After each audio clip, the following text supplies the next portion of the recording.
The last 20 years, I've lived a quiet life, peaceful, law-abiding citizen.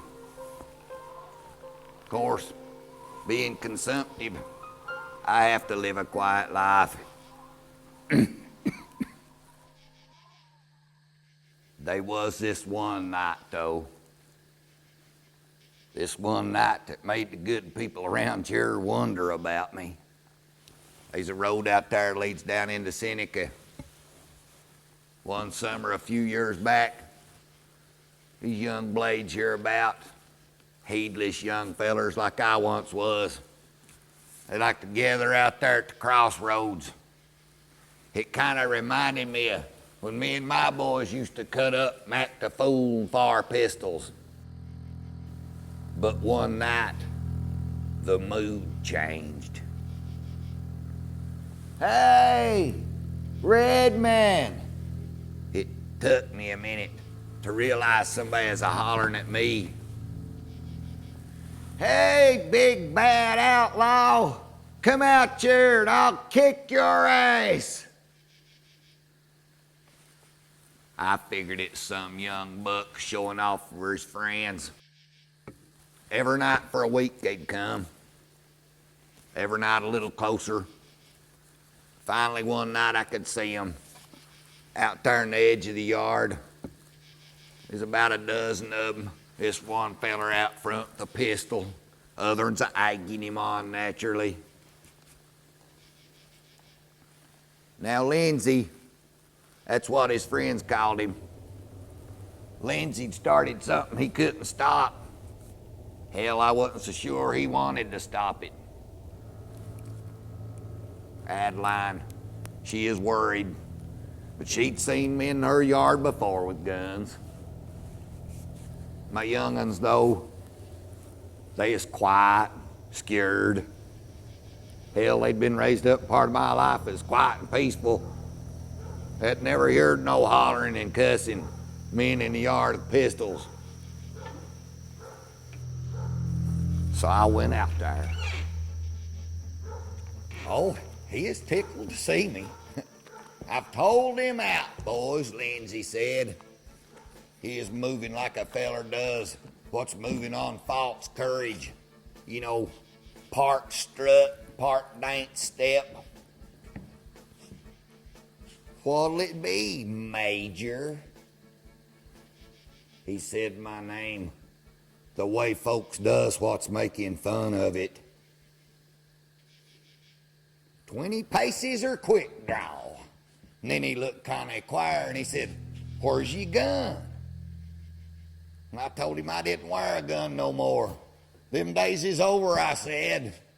He said, oh no, Redmond. I know you got a gun back there in the house and you'd better go get it. Well, I told him I didn't want to fight him. He cussed, stomped around, and then he stuck his finger in my face. And he said, tomorrow night, Redmond, I'll be back.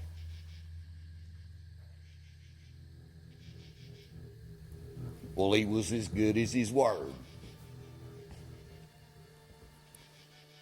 There they was the next night.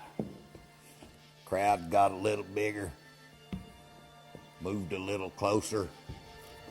I sat here in the dark. I waited for him to start hollering. Come on out here, Redmond.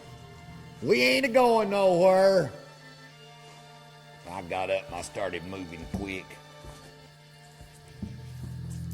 Where's your gun, he said. By then I was on him.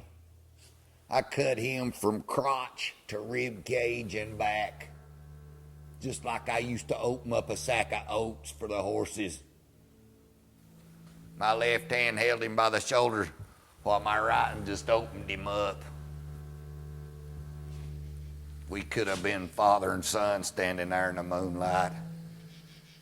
Till he dropped his gun, looked down. There's something red and wet peeping out of his shirt. His eyes rolled back in his head. I stood back and let him fall. Me and Lindsay's friends stood there like that for a minute. I still had that knife in my hand. I was going to see what they'd do. They muddled around for a minute or two, and then they started off. I said, "Don't leave your friend." Two of them come back, carried Lindsay off, carried him face up so he wouldn't lose his stuffings. "I'd appreciate it if you would leave me be," I said. Well, I figured the law would be coming. I waited around 2 or 3 days for him. Finally, this feller showed up, said he worked at the jail. Said that there wouldn't be nobody coming after me because it had happened on my property, and a man has a right to protect his family. He also told me that Lindsay was expected to live, but he'd be a cripple most of his life.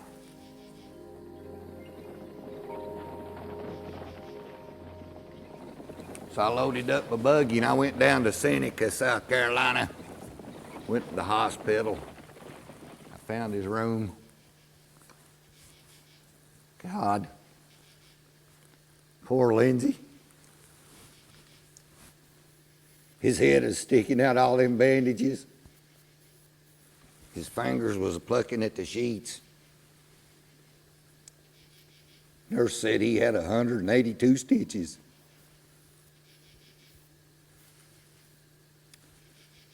"Evening, Lindsay." "Evening, Lewis." I said, "I just come to tell you that I aim to kill you." He said, "I wished you had."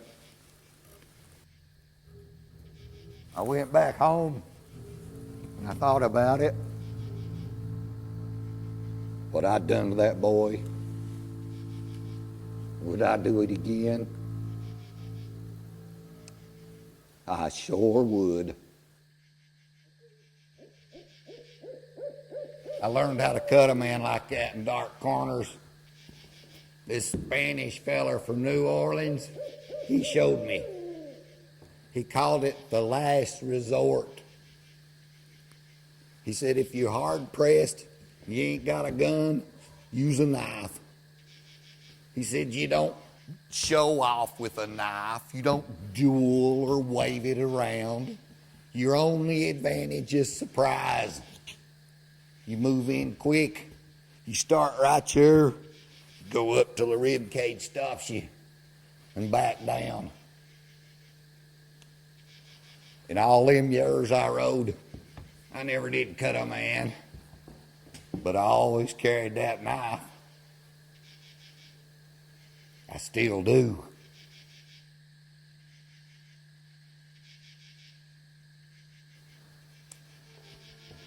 Lately, I've been thinking about that Confederate camp. You know, the one that was on Galloway's farm? He was down at the end of a big cornfield. It's big you could get lost in it. And I've been dreaming about that cornfield. And I've been walking down them rows of corn, kind of like walking down the aisle of a church, except for the pack saddles. And when I get to the end, they're waiting for me. And not just the Confederate soldiers, but the boys is there too. Hobie Ford, Otis Horn, Woodrow, Shalley. Remember me telling you about that little ceremony they had? That's what's going on in the dream. Captain has me stand at attention. He says it again. Private Redmond, you have served this company with distinction. I now bestow upon you the title of Major. And then I wake up.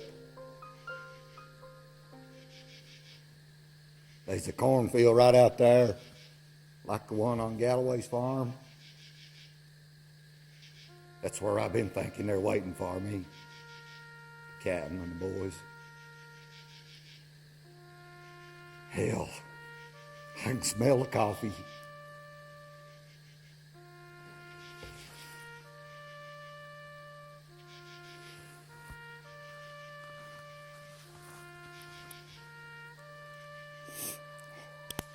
Time to go, I guess.